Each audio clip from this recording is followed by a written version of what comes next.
மனைவி, கணவன், குழந்தை போன இடத்துல வந்து மனைவி மட்டும் தனியாக கடத்தி செல்லப்பட்டார். கஜேந்திரகுமார் பொன்னம்பலம் அவர்கள் அண்மையில் கொடுத்த ஒரு ஊடக சந்திப்பில் வந்து ஒரு முக்கியமான விஷயத்தை சொல்லி கடிதத்தை கொடுத்து அடுத்த வாரமே அரசினுடைய விசாரணை சம்பந்தமாக தமிழரசு கட்சியோட ஒரு கலந்துரையாடல் வந்து இடம்பெற்றது. தமிழர்களுக்கு செய்கின்ற ஒரு மிகப்பெரிய துரோகம். உயிரிழந்த பலர்ல பெரும்பாலான ஆட்கள் வந்து இளவயதினர் என்று குறிப்பிடப்படுகின்றனர். விடுதலை புலிகள் அமைப்பினருடைய சீருடைகள் மற்றும் விடுதலை புலிகள் அமைப்பினருடைய இலக்க தகடுகளும் கூட ஒரு சில சிங்கள இளைஞர்கள் கூட இதற்கு ஆதரவு நிலைப்பாட்டை தொடர்ந்துமே உதயகமன் முன்வைக்கப்படுற விமர்சனம் என்று பார்த்தீங்கன்னா விடுதலை புலிகள் அமைப்பினருக்கு எதிரானவர்களோடு இவர் டக்குன்னு நினைஞ்சு கொள்வார். இந்த மனித புதைகுழி செம்மணியை இதற்கு அகலோனும் போர் நடந்தால் அதில் உயிரிழப்புகள் நடக்கிற சம்மந்தம் தானே. இதில் வந்து இராணுவத்தினரும் சிங்கள மக்களும் முஸ்லீம் மக்களும் இருக்கலாமே. நாங்கள் தமிழ் மக்கள் போராடினதுக்கு காரணம் இருக்கு, எங்களோட போராட்டத்துக்கு காரணம் இருக்குது. ஜேபி போராட்டத்துக்கு என்ன காரணம் சொல்லுங்க.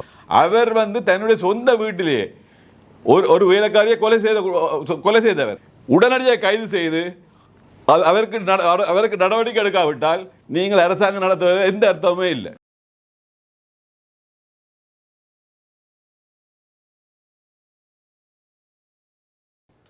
ஜெஃப்னாபடியின் சொந்தங்களுக்கு வணக்கம். இந்த காணொலியில் பல விஷயங்கள் தொடர்பாக அலசி ஆராய போகிறோம்.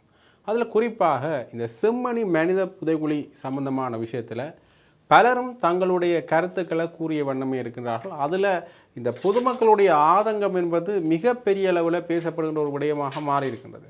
இப்போ அண்மையில் பார்த்தீங்கன்னா கூட இந்த விடயத்தில் சில செய்திகளும் வந்த வண்ணமே இருந்தன. என்னுடைய தாயாரை நான் இந்த வீதியால் கூட்டி கொண்டு போய்க்க காணல, ஒரு மனைவி, கணவன், குழந்தை போன இடத்துல வந்து மனைவி மட்டும் தனியாக கடத்தி செல்லப்பட்டார் அல்லது விசாரணை என்று அழைக்கப்பட்டார் என்று பல தகவல்கள் வெளியாகிய வண்ணமே இருந்தன.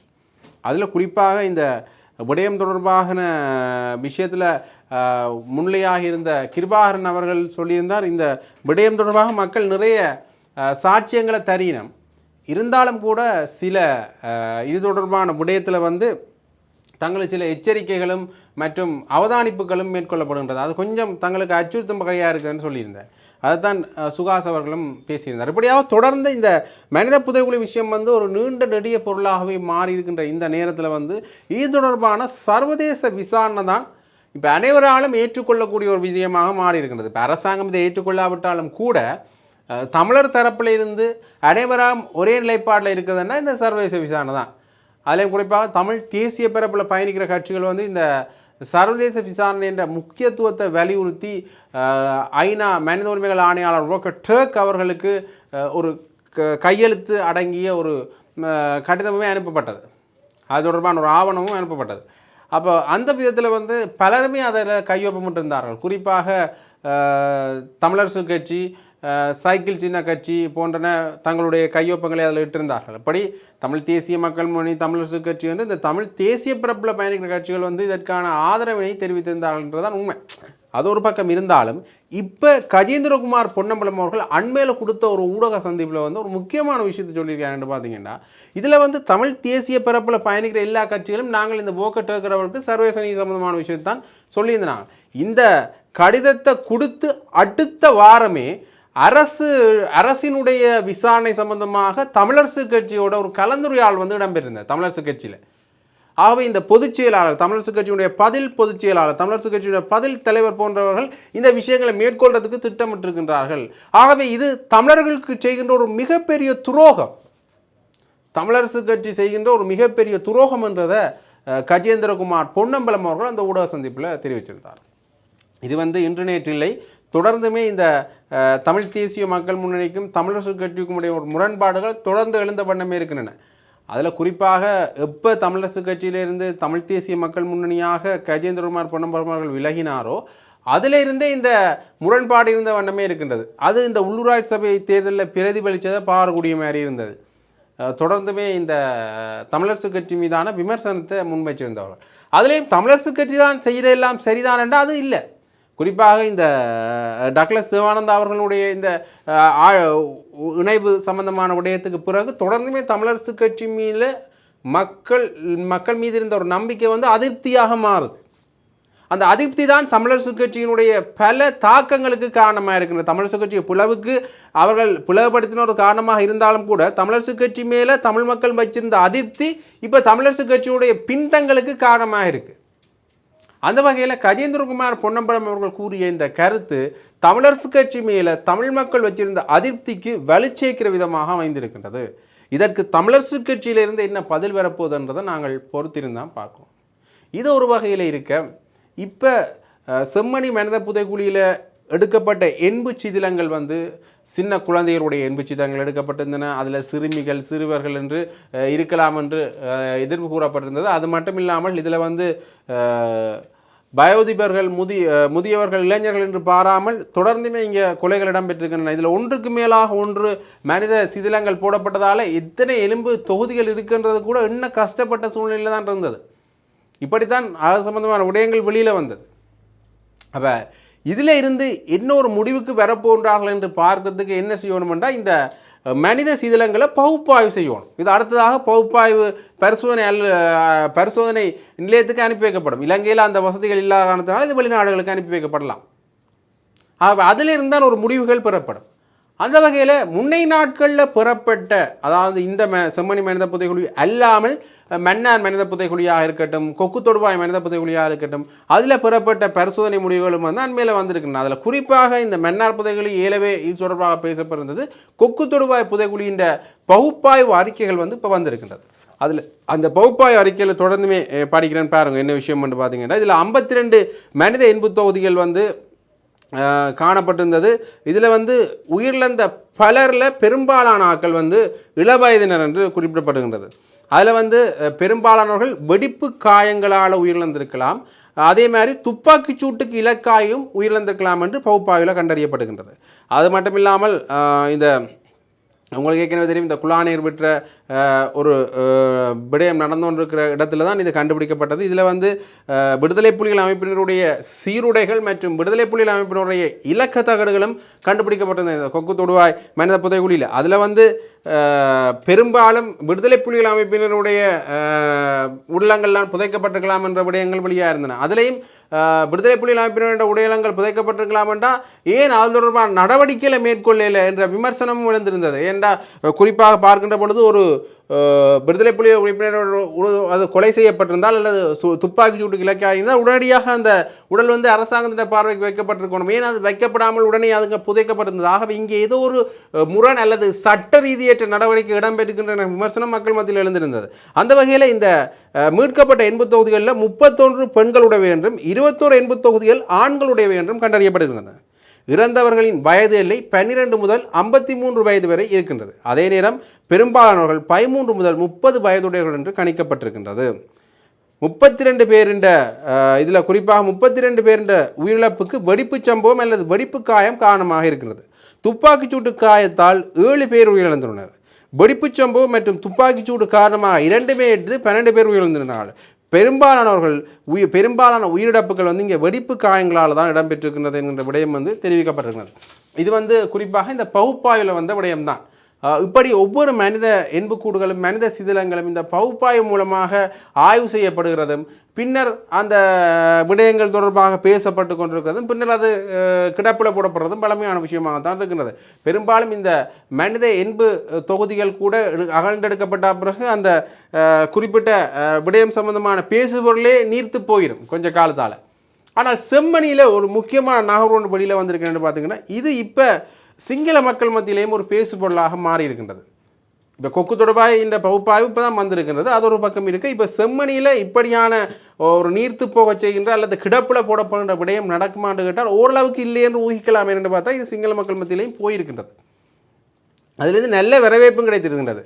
முன்னைய காலகட்டங்களில் இதை விடுதலை புலிகள் அமைப்பினுடைய கொலைகள் ஒன்றோ அல்லது இங்கே இராணுவத்தினர் கொல்லப்பட்டிருக்கலாம் என்கின்ற விடயம் மடைமாற்றம் செய்யப்படுவதற்கு முயற்சித்தாலும் கூட ஒரு சில சிங்கள இளைஞர்கள் கூட இதற்கு ஆதரவு நிலைப்பாட்டை தெரிவித்திருக்கிறது அண்மை காலமாக பாரக்கூடிய மாதிரி இருக்கின்றது. ஆகவே இந்த விடயம் நீர்த்து போக செய்ய முடியாத ஒரு விடயமாக இறுக்கமாக மாற்றப்பட்டிருக்குமோ என்கின்ற கேள்வி எழுகின்ற அதே நேரத்தில் தொடர்ந்துமே சர்வதேச அளவிலையும் பேசப்படுகின்ற விடயமாக இருக்கின்றது. குறிப்பாக இந்த ஏஐ படங்களை இப்போ அண்மை காலமாக நிறுத்தியிருந்தார்கள். இந்த ஏஐ படங்கள் மூலமாக போடக்கூடாது என்று இந்த மனித எண்புக்கூடு சின்னங்கள். ஆனால் போடுகின்ற பொழுது அந்த அதிலிருந்து வந்த விடயங்கள் வந்து பின்னூட்டங்கள் வந்து மக்கள் மத்தியில் ஏதோ ஒரு வகையில் இது போய் சேர்ந்திருக்கின்ற விடயத்தை ஏதோ ஒரு வகையில் ஒரு இணக்கமான ஒரு பாச பிணைப்புதால் உருவாயிருக்கின்றதான் சொல்ல வேண்டும். இருந்தாலும் கூட இந்த விஷயம் மக்கள் மத்தியில் சரியான முறையில் போய் சேர்ந்தால இது இன்னுமே கொஞ்சம் நீட்சியாக பேசப்படும், இதற்கான நீதி கிடைக்கும் என்ற எதிர்பார்ப்புகள் மக்கள் மத்தியில் இருந்த வண்ணமே தான் இருக்கின்றன. தொடர்ந்து பார்க்கலாம் இதில் என்ன நிலைப்பாடுகள் அல்லது என்ன முன்னேற்றங்கள்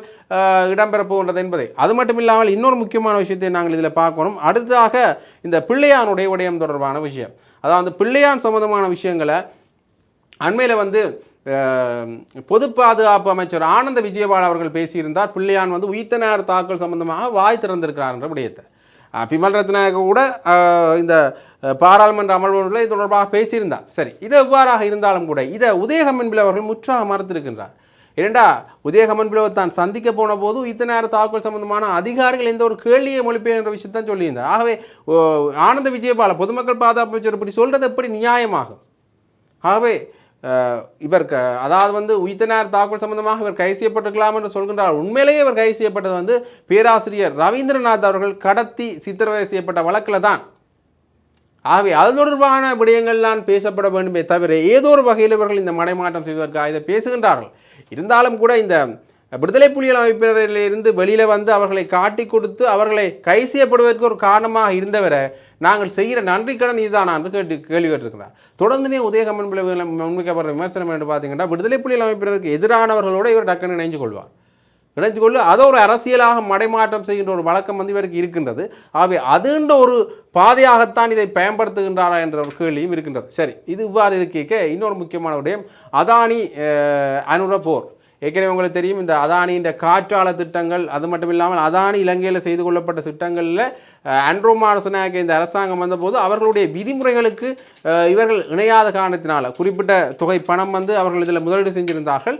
ஆனால் அதானியுடைய விலை திட்டங்களில் வந்து அதாவது அதானியுடைய விலை திட்டங்களுக்கும் இந்த அரசாங்கத்தை விலை திட்டங்களுக்கும் இடையில இந்த முரண்பாடுகள் காரணமாக இந்த இவர்களுடைய உடன்படிக்கை வந்து முற்றாக மறுக்கின்றார்கள் அனுர அரசாங்கம். அந்த வகையில் அதானி ஏற்கனவே செலவழித்த பணங்களை திருப்பி தர வேண்டும் என்கின்ற பொருள்பட கூறியிருந்தார்கள். இந்த பணத்தை பெற்றுக்கொண்ட அப்புறம் தான் இதிலிருந்து வெளியேறுவோம் என்ற விஷயத்திலையும் சொல்லியிருந்தார்கள். ஆகவே இது தொடர்பான மோதல் வந்து இப்போ கொஞ்சம் உச்சக்கட்டத்தை பெற்றிருக்கின்றது.